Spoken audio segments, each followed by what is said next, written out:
ओवैसी की एआईएमआईएम एक ऐसी पार्टी जो मुस्लिम समाज की आवाज़ बनना चाहती है और महागठबंधन बीजेपी के खिलाफ सबसे बड़ा विपक्षी फ्रंट है। लेकिन सवाल यह है, क्या ओवैसी को महागठबंधन में शामिल किया जाना चाहिए या फिर विपक्ष के लिए ऐसा करना घातक साबित हो सकता है।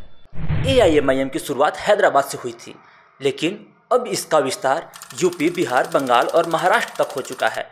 2020 के बिहार विधानसभा चुनाव में सीमांचल में ओवैसी की पार्टी ने 5 सीटें जीती और 2024 में यूपी में भी इसका अच्छा खासा प्रभाव देखा गया, खासकर मुस्लिम बहुल इलाकों में।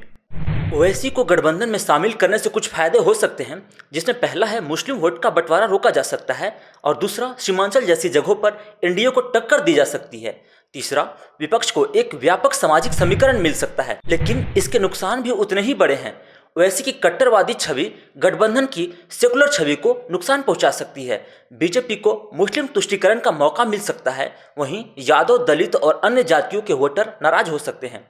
शायद एक रास्ता ये हो सकता है कि ओवैसी को कुछ खास सीटों तक सीमित किया जाए या फिर फ्रेंडली फाइट के नाम पर समझौता किया जाए, जैसे कि 2024 में सपा और कांग्रेस ने यूपी में किया था। अब ये फ्रेंडली फाइट क्या है?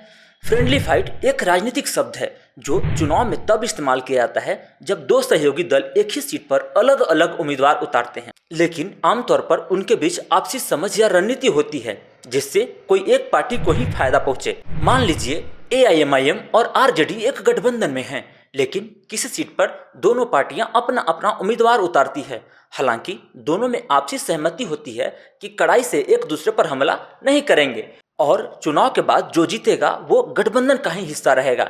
इसे ही कहा जाता है फ्रेंडली फाइट, यानी मित्रवत टक्कर। फ्रेंडली फाइट क्यों की जाती है? जमीन पर कौन मजबूत है इस बात को परखने के लिए, या फिर सीट शेयरिंग पर यदि सहमति न बने तब गठबंधन फ्रेंडली फाइट करते हैं। किसी पार्टी का यदि स्थानीय संगठन ज़्यादा मजबूत है और गठबंधन से उसे सीट न दिया जाता है, इस स्थिति में भी फ्रेंडली फाइट किया जाता है। लेकिन इसमें जोखिम भी होता है, वोट बढ़ सकते हैं, विरोधी पार्टी जीत सकती है और एक दूसरे में अविश्वास बढ़ता है। ओवैसी को शामिल करना एक चाकू की धार पर चलने जैसा है। अगर सही रणनीति के साथ किया जाए तो विपक्ष को काफ़ी फायदा पहुंच सकती है, वरना बीजेपी को और मजबूत करने का रिस्क भी है। आप क्या सोचते हैं, ओवैसी को गठबंधन में जगह मिलनी चाहिए या नहीं? नीचे कमेंट करें और वीडियो को लाइक व शेयर जरूर करें। धन्यवाद।